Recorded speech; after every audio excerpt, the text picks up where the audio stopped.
We'll just give it a couple minutes while people filter in. Thanks for coming, everyone.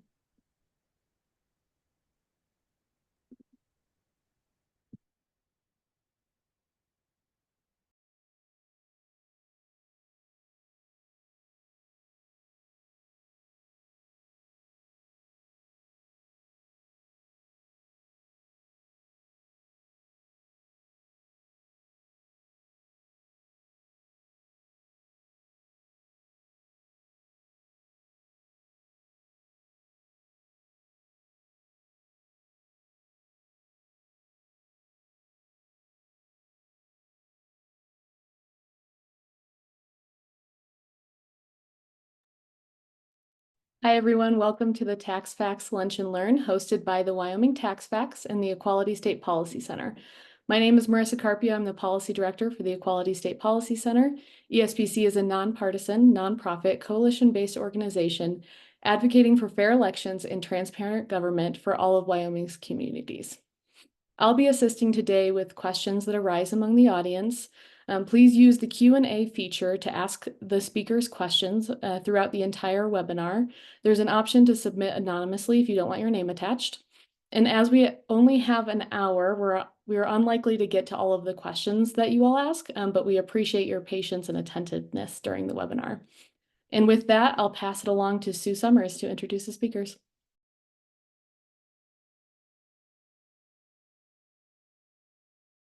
Oops, Sue, I think you're muted.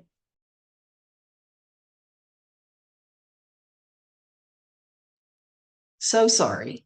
I'll start over.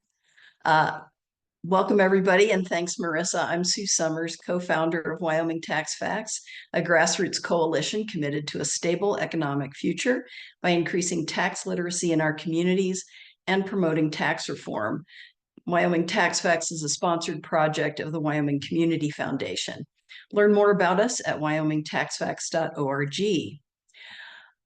Today, we're going to welcome Jerimiah Rieman, Executive Director of the Wyoming County Commissioners Association, Amber Pollock, City Councilor of Casper, Wyoming, and Mike Yin, Representative of State House District 16, that's Teton County, to unpack questions about local governments and how they fund infrastructure and countless services and amenities. How do counties and municipalities support these everyday needs, and what are their options when costs and needs increase?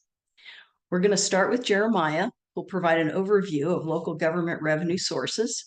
We'll bring in Amber after Jerimiah to focus on city and town funding, and then we'll ask Mike to show us how the state gets involved. And so we're ready to start, Jerimiah, if you'd like to share your slide deck. Well, thank you, Sue and Marissa, and great to see everyone out there today. I'm going to go through a short presentation intended to show taxes and services, focusing on property tax and sales and use tax, both for counties and municipalities. I'll start with the property tax. For most local governments across the state, the property tax is the single largest source of revenue. If you weren't aware, both county and municipal property taxes are capped via the Constitution. For counties, that's a cap of 12 mills or 1.2% of the assessed value of a property. And currently 21 of 23 counties assess those 12 mills. Municipalities are limited to 8 mills or 0.8% of the assessed value, and 81 of 99 municipalities assess those 12 mills. If you happen to live in the county, your average total mill across the state is just over 68 mills. Of course, that varies county to county, but that's the statewide average. And I've included how that distribution looks amongst schools, county, and special districts. If you're a municipal resident, your average mill levy is a little bit higher at just short of 73 mills. And it's a slightly different distribution amongst schools, county, and municipal government.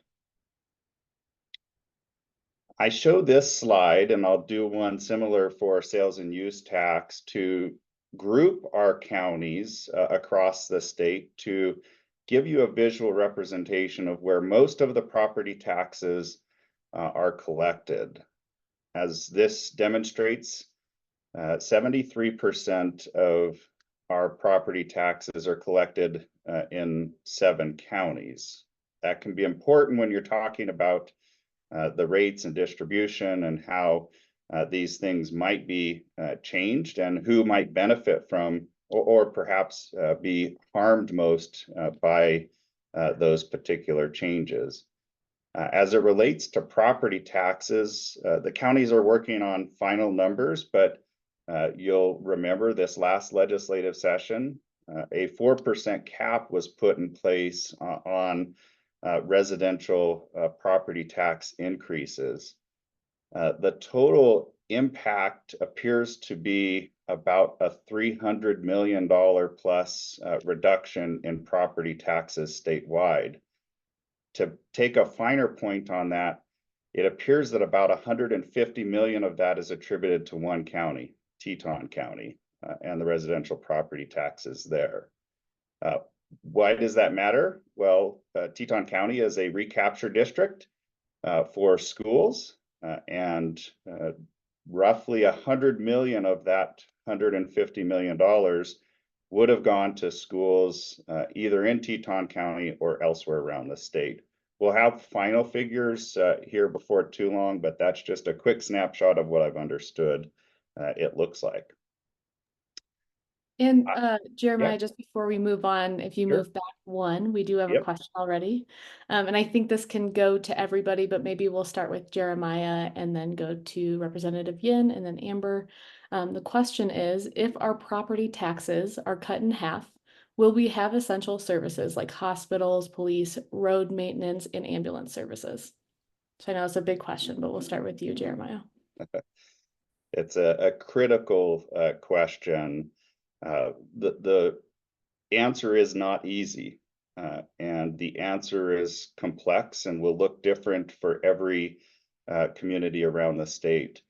I'll show a picture of what that may look like for some communities and how it will impact various counties differently. I'm actually just going to slide ahead here.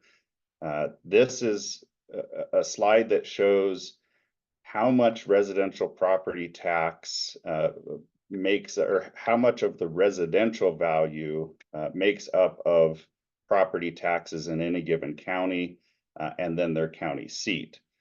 So as you can see, whoops, let me go back.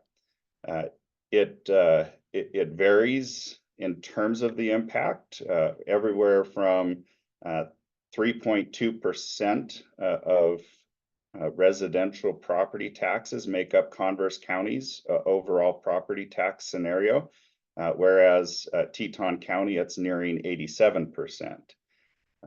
Now, if you look at Converse County again, the city of Douglas, roughly 67% of residential property makes up their property tax structure. So it will hit everyone differently. I suspect that our major counties, mineral counties, will be able to withstand that quite differently than a county that is highly dependent on residential property taxes, which shows up here.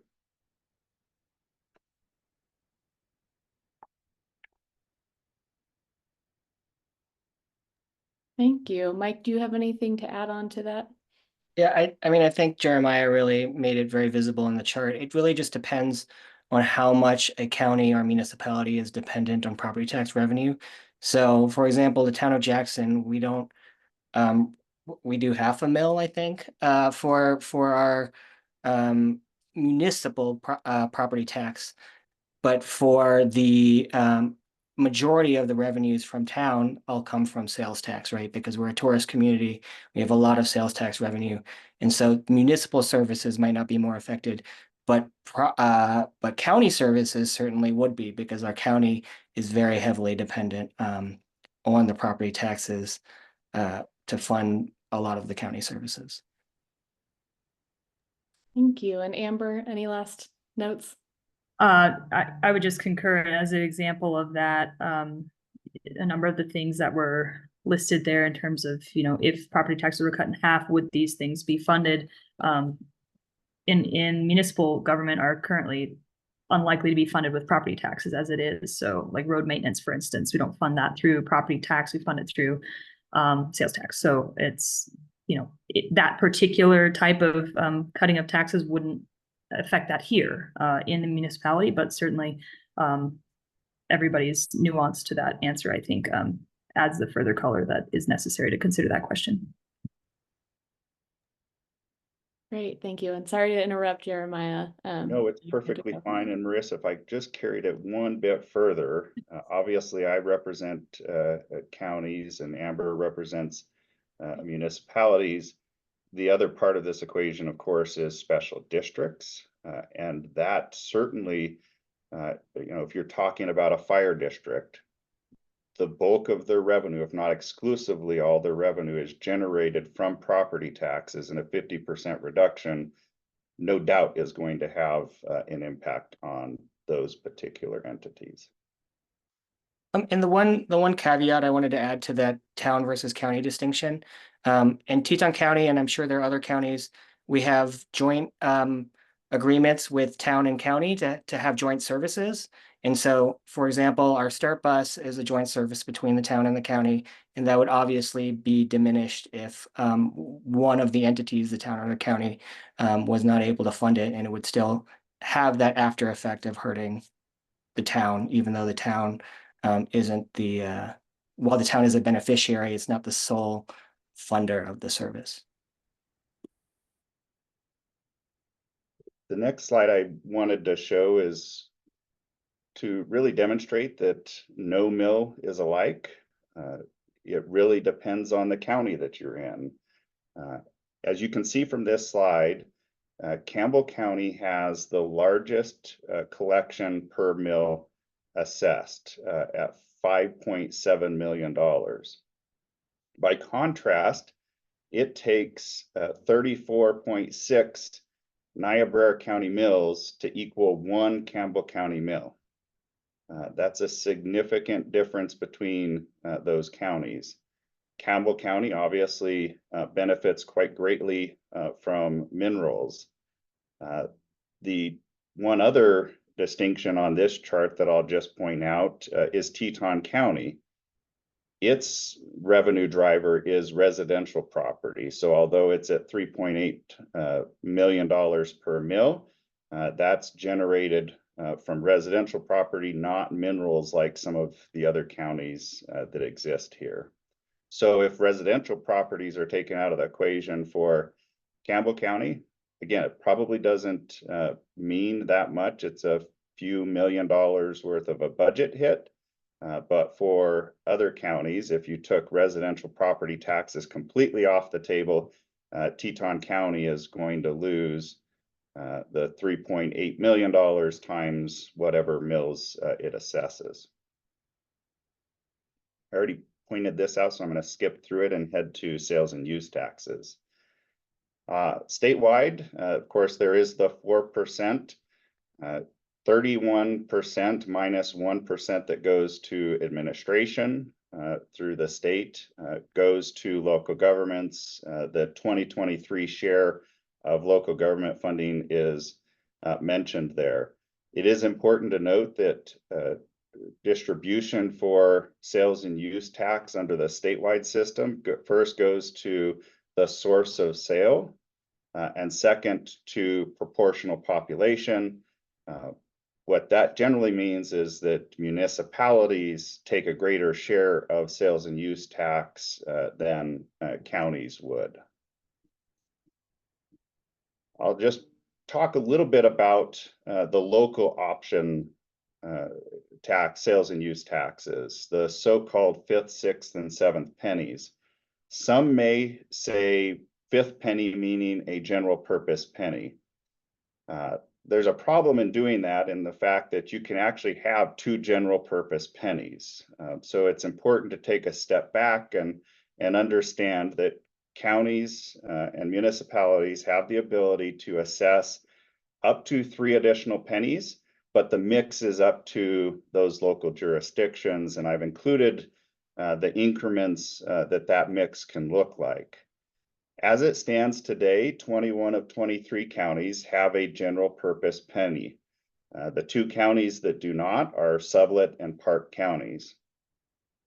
In 2023, 12 of 23 counties assessed a specific purpose penny totaling $90 million, and 2 counties had an economic development penny totaling $5 million. Those 2 counties being Fremont and Goshen.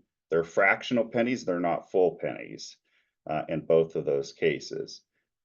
It's also important to point out that to date, no county has ever assessed 7 pennies.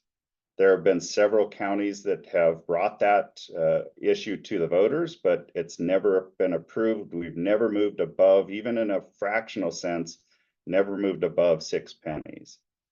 The last thing I'll mention on this slide is that the general purpose penny can be made permanent. That can happen in one of 2 ways. The first is if it's been initially approved, then the Board of County Commissioners can, with the support of municipalities, permanently impose it via resolution, or 2, can put it out to the voters for them to approve, making that permanent. There are many counties that have a permanent general purpose penny across the state. Up to this point, all of those have been accomplished through a resolution. Albany County took it to the voters in the last election cycle, and they rejected making it permanent. The other 2 pennies noted here are time specific. In 2020, we actually moved to put in place a municipal option for sales and use tax. And that can happen one of 2 ways. If a county is already imposing a 1% general purpose penny and has approved a specific purpose tax, then a municipality can automatically move forward with taking a proposition to the voters for a municipal option tax. I've included what the increments are here, or if it's specific purpose, what the time limitations are around that. If a county hasn't imposed those 2 taxes, the question then becomes what? Well, those municipalities, so in Park County or Sublette County and now Natrona County, you can go to the Board of County Commissioners and ask for their support to put that measure on a ballot. The county commissioners get to establish what that maximum tax rate is in 0.25% increments up to 1%, and the authorization is only good for 2 years. Why is this provision here? Well, it's to protect the unincorporated county as well as some smaller municipalities who might be crowded out by a much larger city that moved forward with its own optional tax and might crowd out the voters wanting to support the unincorporated areas. I'm under the understanding, Amber, correct me if I'm wrong, but the Natrona County Commissioners have granted the city of Casper the ability to move forward with a proposition this fall, and that will be the first time that this municipal option will come on a ballot. That's correct, and in fact, they've also granted authorization for the city of Mills to move forward with proposition as well. So both voters in the city of Mills and in the city of Casper will see a proposition for a specific purpose tax on their ballot in November. Great, thank you. I showed this in relationship to property taxes. This is the grouping of counties relative to sales and use tax. It does change a little bit, but you'll see that some counties remain the same. Teton County's main driver beyond property tax is sales and use taxes. It's quite considerable. what that's looked like over the past few years. And you can again see how other counties shake out in all of this. Services, I'll just stop here. I wanted to be able to show you these are the variety of county services that may exist, and certainly decisions about what those rates should and shouldn't look like will have an impact on these sorts of county provided services.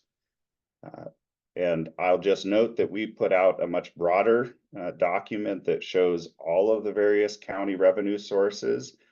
We try and estimate those 4 counties on an annual basis. You can find that on our main page if it interests you. I think the Wyoming Association of Municipalities also has something similar, so you can dig in further beyond just these 2 taxes. And with that, I'll stop sharing my screen and turn it over to Sue. Thanks, Jeremiah. And participants, please note that the slide deck will be available on the Equality State Policy Center's website and also on Wyoming Tax Facts later. So you will have access to that information. Amber, would you like to tag on now? Sure, thank you, and thanks Jeremiah he already covered quite a lot of the basics of municipal funding as well through that presentation, so I won't rehash that, but I would add, just to put a finer point on it, generally speaking, municipalities, you see some property tax revenue coming our way, but that is not a primary revenue source for most municipalities. We are much more dependent on sales and use taxes. We also have revenue coming in from licenses, permits. We have grants, as I'm sure many counties have grants coming in as a source of revenue as well. Royalty taxes from minerals, severance taxes, some gaming revenue. So we really have a mix of revenues that we see that are coming into the municipal budget, particularly in this case, the case of all the things that I've listed here, the general fund, which is what we use to fund all the basic operations of the city.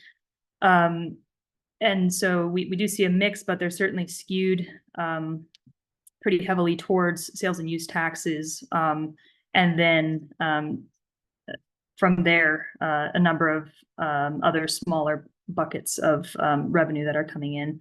So from the city perspective, vast majority of that is really the cities are not authorized outside of the handful of mechanisms that Jeremiah indicated to control how those rates are set. We've got some capacity to take those questions to the voters to ask about raising sales tax for either general purposes or specific purposes. There's a couple of mechanisms to do that. As Jeremiah mentioned, Casper will be putting a specific purpose tax on the ballot in November. And in that case, those propositions that do pass will ultimately go towards very specific projects that the voters have the option to say yes or no to each one of them, versus the 5th cent general purpose tax, which is more broad and generally flows into our city budget in the way of capital improvements is predominantly what those are used for. So we've got our budget is broken down, and we've got capital expenses, and that's almost entirely funded by either grants or sales tax, and then sort of our operational expenses, which are where that mix comes into play, and then our enterprise funds, which are generally funded by the enterprise itself. So water, sewer, those things have their own funds, their own revenue collections through rates, and then those funds ideally are supporting themselves through the rate model. So I'll leave it at that for now, and then hope that as we go through discussion, we can add some finer points to any of that content. Amber, I noticed an article in the one of the news outlets, I'm not sure which one, talking about the Lyric Theater in downtown Casper. And it made me think of a lot of the downtown development you've done in the city. Can you speak to how those things are supported?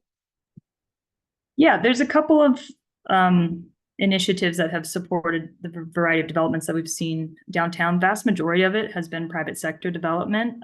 We have seen there is a downtown development authority, which is a mill levy that was approved by the property owners in a specific area downtown that contributes a sum of revenue that ultimately employs a director to and I think just one employee is what the Downtown Development Authority has, but to manage downtown development and seek it out and sort of represent the other property owners down there in the effort to develop that area. If we think about a project like, well, the Lyric, for instance, it's privately held and currently managed by a nonprofit organization that is running a capital campaign to do those renovations. And at this time, the city has not participated in that project. We did participate to a small degree in David Street Station. That was driven predominantly by private investment and a grant through the Wyoming Business Council. So state level grant that we were able to realize some revenue back into the community.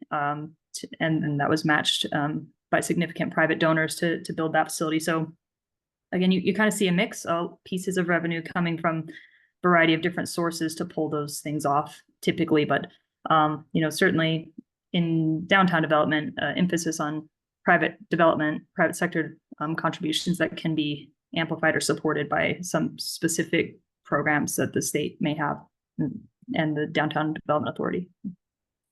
Great, thank you for that, and for the creating this nuanced picture of how citizens participate in these improvements too. Yeah, thank you.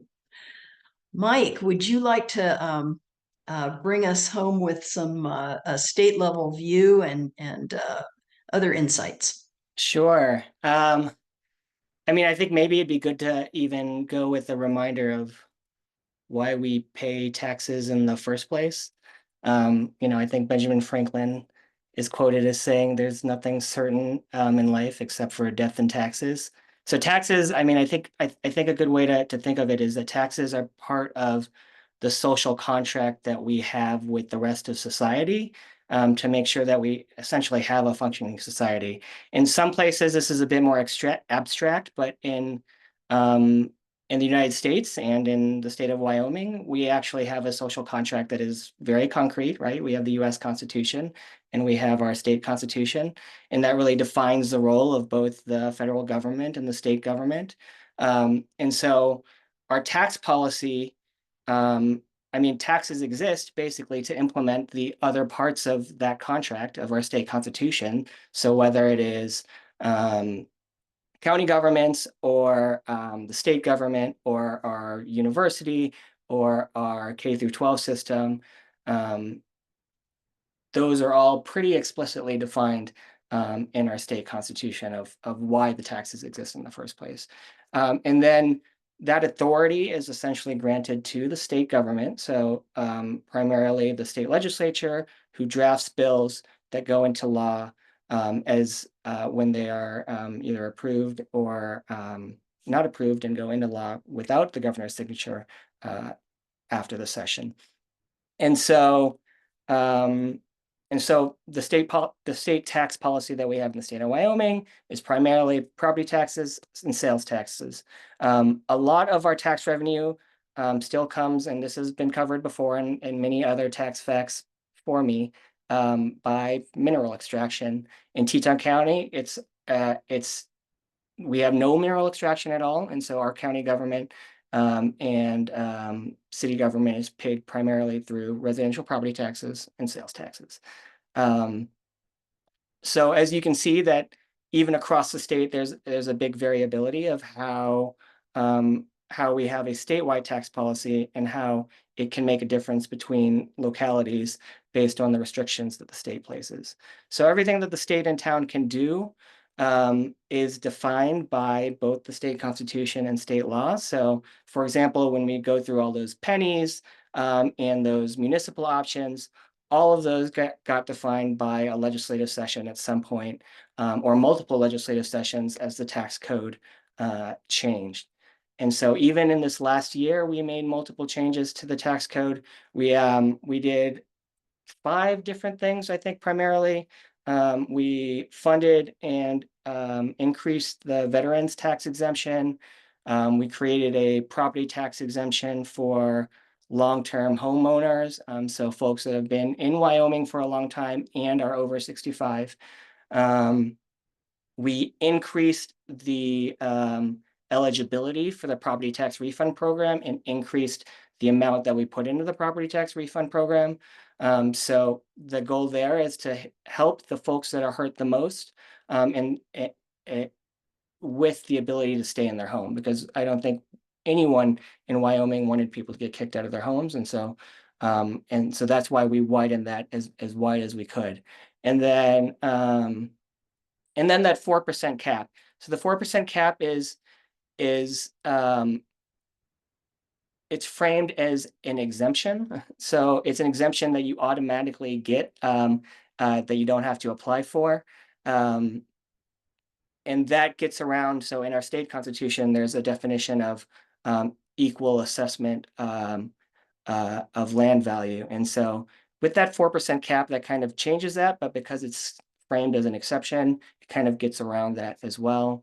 And then we have a homeowners tax exemption on all real property for 2024 and 25. But that one was the one that was vetoed, I think, by the governor, if I'm correct. So I do assume that it'll still be an issue coming up in our next session, even though I'm glad to say that inflation has tamped down, even though vet prices are still relatively high. The other things that the state legislature is doing, I think, to help with property taxes is frankly have more affordable housing across the board. And right, so we've in our regulatory reform task force and other committees, we've been talking about how do we get more housing in Wyoming, and at least the demand, and other people can speak to other regions in Wyoming, but the thing that's causing property taxes to increase in Teton County is running out of housing for people who want houses. Some of that is we have this extra high demand from ultra rich folks in Teton County, and that's really making it property taxes for those who are working class folks untenable. And so we've had some of these stopgaps like the property tax refund program, but really making properties affordable is the real way to have proper property tax valuations across the board. All of this is to say that, you know, all communities are different, but as a state legislator, my goal has always been, because all of our communities are different, how do we provide flexibility in making sure that communities can do what communities want to do? And that's by providing other options for revenue sources, so they don't have to increase property taxes to make sure they can support their senior center, or making sure that they can have paved roads. And so every session we have those conversations about, you know, what changes can we make to make it easier for communities. I think we'll see that this upcoming session, based on the way the primaries went, that's going to be a lot tougher to have any conversations about taxes at all, right? And so we'll just have to see going forward, but I'm happy to have that discussion of what people think or have questions about what the next year will look like. Well, and thank you, Mike, for emphasizing somewhat the democratic process where all of these tax policies are brought forth in front of citizens and their representatives in government, and all these things get voted on. And if you don't see your desires matched by the votes, then then participating more in the democratic process is your option, or accepting what has been decided by the majority. And sometimes that's really uncomfortable and not to your liking. I've seen that many times in Wyoming, not matching my values, but I still love this state and I love our system of government. Just a little speechifying there. I did see a question about school funding, and it touches on how mill levies are dedicated towards certain things, and you can't collect money for schools and roads and then spend them on other things, right? Correct. Yeah. So a specific amount of mills across the state is specifically dedicated towards K through 12 funding. I should know the number of that, but I do not. Jeremiah might have that number offhand. But it's more mills are dedicated to making sure that schools are equitable across the state than are able to be collected by a county, for example.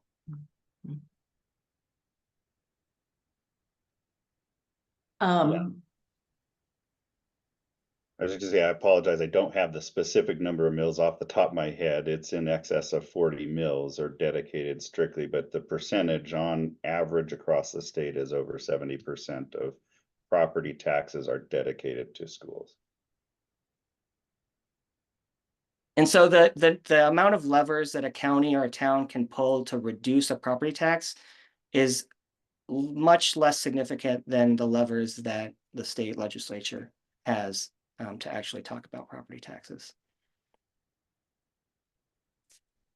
Yeah, and it's a complicated thing, right? Because, and I can actually show a visual. I think this embedded in a couple of the questions here of, couldn't the county just get rid of its mill levy and survive on the other associated revenue sources?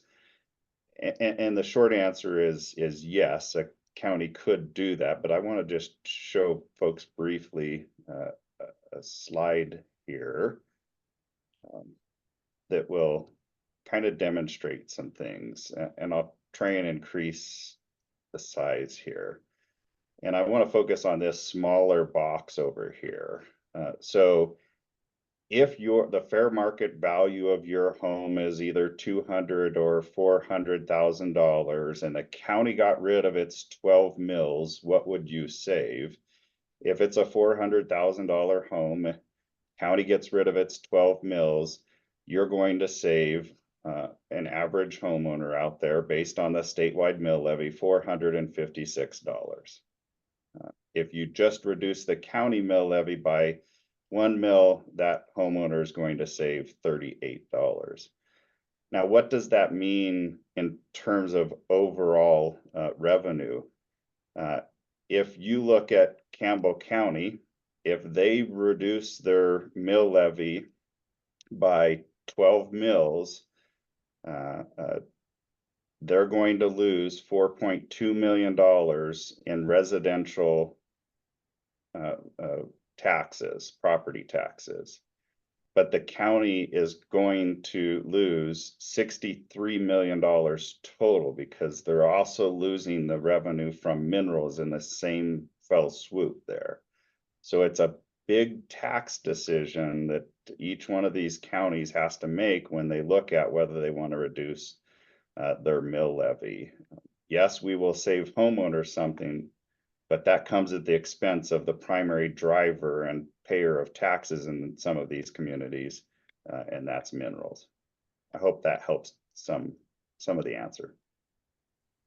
Jeremiah, this might be directed to you, a very specific question on mills for a county. So there's 12 mills maximum, but a question was asked of, are special district mills included in a total that a county can levy? The short answer is that no, special districts are generally not inside of that county 12 mills. That's, the question came, is that not the reason we have special districts? It is, because we've reached the capacity at the county level on the 12 mills. You need another mechanism. Special districts are one way of accomplishing that. That said, some counties do pay for special district services within their 12 mil maximum. I'll just give a quick example. In some jurisdictions, your library or museum are paid for through special district mill levies. Other counties will carve out a small percentage of their mills for those services. So Laramie County, Fremont County provide for their libraries from a portion of their 12 mills. Other counties go out to the voters with a separate mill.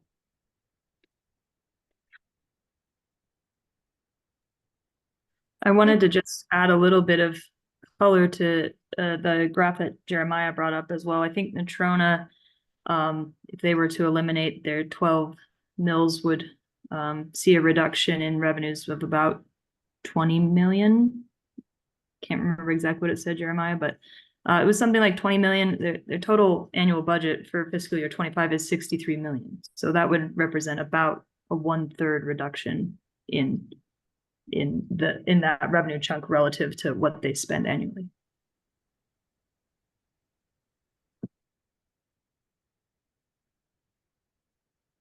This might be a little bit in the weeds, but there was a proposed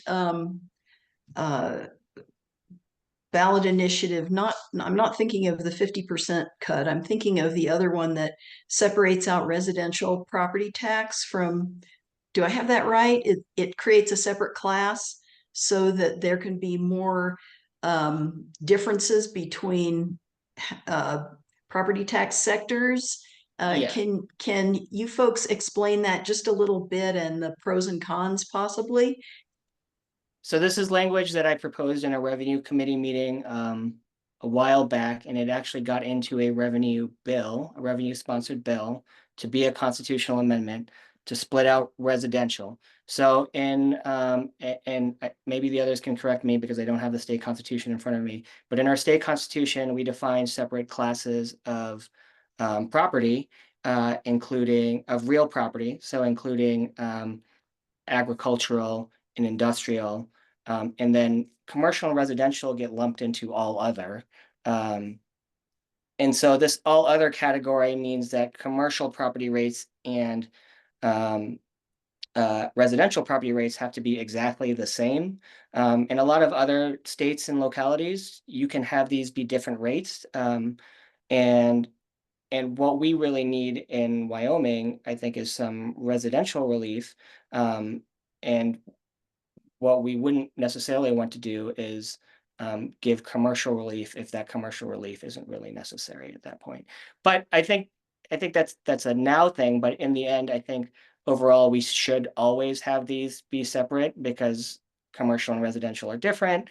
Industrial is different. We already have that as a separate class. Agricultural land is treated differently. And we should treat them all differently. But that's going to go on the ballot this year. The one other caveat in that language as well is that while we are splitting residential out to another class, we can also treat full-time homeowners and second homes separately in that constitutional amendment. And that will allow the legislature to treat first and second homes differently. So someone who lives here and contributes to the community can get taxed differently than someone who just has a vacation home here and it's more of a luxury house rather than a full-time living situation. Yes, Sue, what I would just add quickly is Representative Yin, hit it. We have our 3 existing classes: industrial, minerals, and all other. we will now be considering whether to take residential out of the all other category, which includes ag and commercial in there. So it will separate it to a degree, and it'll allow for a separate assessment rate to be applied to that. So rather than the current 9.5% assessment rate, you could potentially reduce that, I believe, down into the low eights in terms of an assessment rate. But what I want to caution is that it doesn't necessarily solve the conflict that I just showed in the slide of the fact that just because you reduce that assessment rate doesn't mean you can just treat residential mills differently than you would for those other taxpayers out there. They still go together. So in other words, my county commissioners can't just eliminate their 12 mills for residential property taxpayers, but apply them to everybody else. They still exist, tied together with one another.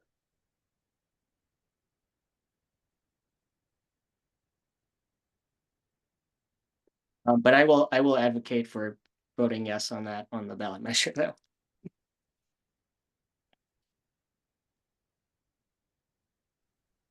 Marissa, can you look through the Q&A? We do have some time here, which is really lovely. A lot of times we don't get to very many questions.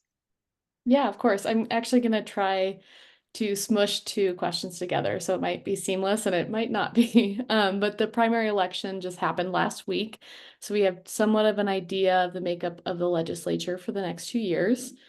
So the first part of this question is, what types of changes could the legislature enact to ensure some flexibility for counties and municipalities?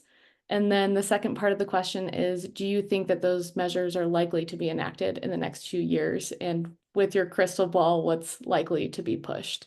And I know it's a really big question, so whoever wants to go first, and then we can kind of go around from there.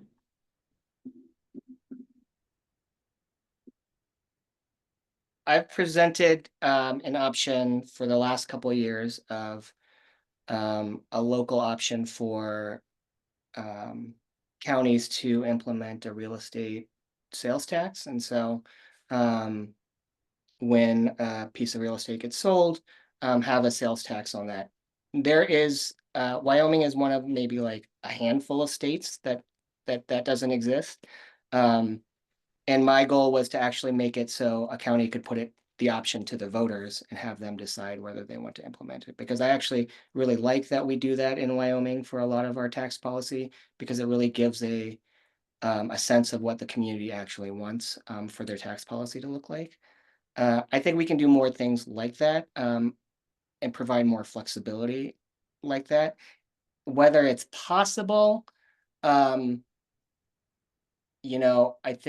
I think people will have to experience what it is like for the Freedom Caucus to be in charge for them to decide whether that's going to be possible the 2 years after that. I don't think passing any new revenue streams will be possible in the next 2 years.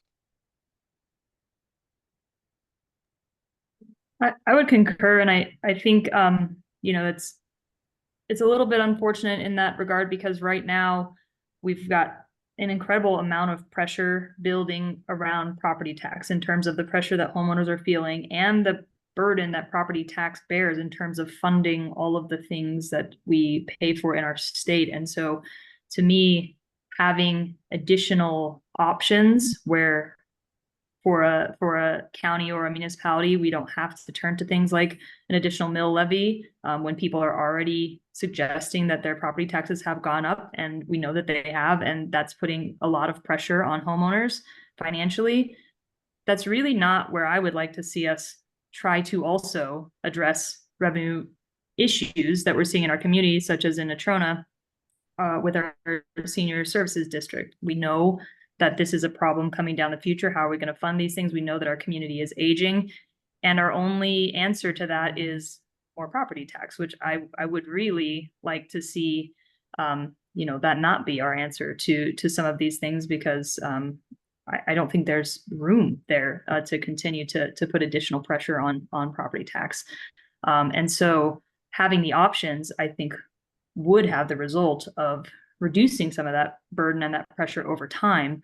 But I think that conversation is really difficult without some of this context and the nuance, because it just sounds like, oh, you're going to raise it, you're going to raise that tax in addition to this one, in addition to this one. And I think for me, what would be most helpful is a healthier mix of options, so that we could respond to the financial pressures and the funding pressures that we're seeing in our community, and create a mix that is a bit more balanced and more accessible to the folks in our community who are being asked to pay this, rather than say, well, it's sales tax. That's what we have really in terms of funding anything that we want to do in our community.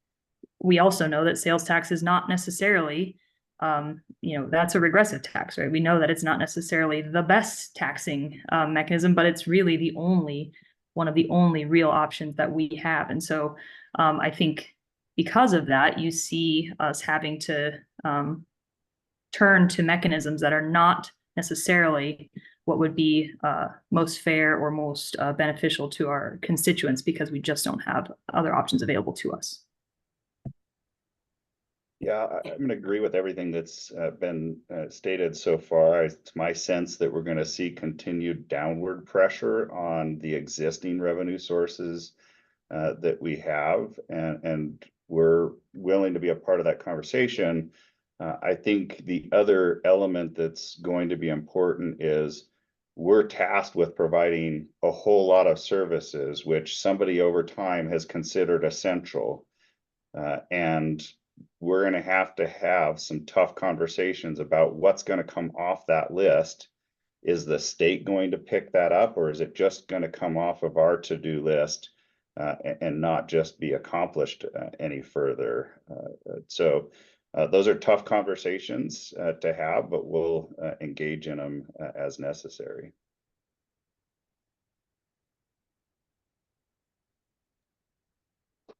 Amber, you mentioned having more options besides property and sales tax. I think that's what you said. Are there examples of some of these things that would increase flexibility on your mind? Do I have anything specific? Not necessarily anything specific that I have in mind. But yeah, I think a few of them have been mentioned in terms of, you've got real estate options, there's economic development options. I mean, I think that there are some models out there that exist that I just think, as Representative Yin alluded to, all of our communities are impacted quite differently by the tax policy that the state employs right now, and so much of that directive is set at the state level that there's just not a lot of sort of tailor making to be done, a lot of customization that is at our disposal to attend to immediate and future community needs in a way that best suits the community. And so, I think as much local control around those issues as can be garnered is what I would advocate for. And I think it's an interesting conversation to have, because I think generally speaking, people like the idea of local control quite a lot, but we also see policy in this arena that offers very little in the way of local control. And so I think sometimes we're in conflict in terms of the actual policy that we put forward with that philosophy. And I think there's a myriad of reasons why, and it's a very complex problem there as well.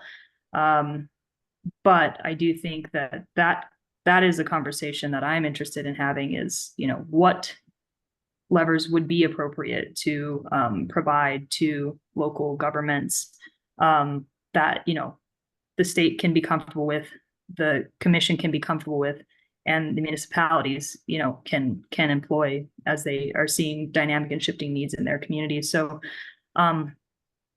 yeah, I haven't done the analysis to see which ones would make most sense, for Casper or Teton County, but I do think that, just philosophically, I think having the ability to customize those things on a more local level would be helpful, as we see, in a way, an ever expanding set of scenarios that our municipalities are dealing with currently that are really not attended to in current tax policy. And I know we touched on this a little bit previously, but I have a question in the chat here, or in the Q&A feature, I should say. There are a handful of counties who are recapture counties for shared educational funding. So reducing property taxes in any of these counties will have a trickle-down effect on the school districts across the state. Do you know how impactful that would be for school district recipients? So another big question, and obviously a lot of it is hypothetical, but if anybody wants to kind of tackle that first. So school funding is, schools are funded from a variety of sources, but our goal is to fund schools equitably. It's not just our goal, it's literally our task defined in the state constitution. So the idea is that every student in the state gets an equitable education. And so we have a block grant model that we give out to districts based on what would a quote unquote ideal school district look like, or that would be a model that's flexible enough for different district sizes and different places to grant enough money to fund a school district to have an equitable education. When we do not fund an equitable education, what happens is that we get sued as a state for not following our constitutional obligations. So what we do is we take the school property tax revenues, we add enough from either our savings or from our general fund dollars to fund the block grant model, and we give those block grants out across the state. If we did not have enough funding from the property tax revenues, what would happen would be, well, one, it's clearly disproportionate based on the recapture districts, right? So recapture districts would see a better benefit to their property tax bill, but as a whole, the state would either get sued or it would have to defund other services to meet our constitutional obligation for funding schools. So you would see deficiencies probably in mental health services or probably other services that the state provides, just to make sure that we can do our constitutional obligation to fund schools. So that will happen no matter what. The question is what will suffer in the meantime. But I do think that the biggest beneficiaries of any of these property tax cuts are going to be the very rich homeowners in Teton County, as we've seen by that 4% cap numbers that Jeremiah posted before. And so we have to be very careful about how we structure property tax relief to make sure that we aren't just helping people who don't even live in the state of Wyoming, right, and just own property here. I'll just add a little bit of context so that folks know there are 3 recapture districts in the state: County, Sublette County, and Teton County. Sublette and Campbell counties are recapture districts based on mineral assessments. Teton County is based on residential. I mentioned the 4% cap and the overall impact. That only will impact whether or the total amount that Teton County is ultimately going to be distributing under recapture. It won't necessarily impact the recapture in Campbell County or Sublette counties, because again, those monies come from minerals and they're not subject to that 4% exemption. So just a little bit of clarity there, but as I mentioned, the total dollar figure looks to be over $300 million for the exemption statewide, 150 million of that just for Teton County. If you take 70%, you're sitting at about $100 million less in education funding for Teton County schools and recapture. That's in 1 year. Great, thank you. I think we're just about at time. So I wanted to thank everyone for joining today's Tax Facts Lunch and Learn with Wyoming Tax Facts and the Equality State Policy Center. We would like to thank our sponsor, the Wyoming Community Foundation, and our wonderful speakers today. You can find more information on our next webinar, the recording, and any slides at equalitystate.org/tax. Thank you again. Thanks, everyone. Thank you.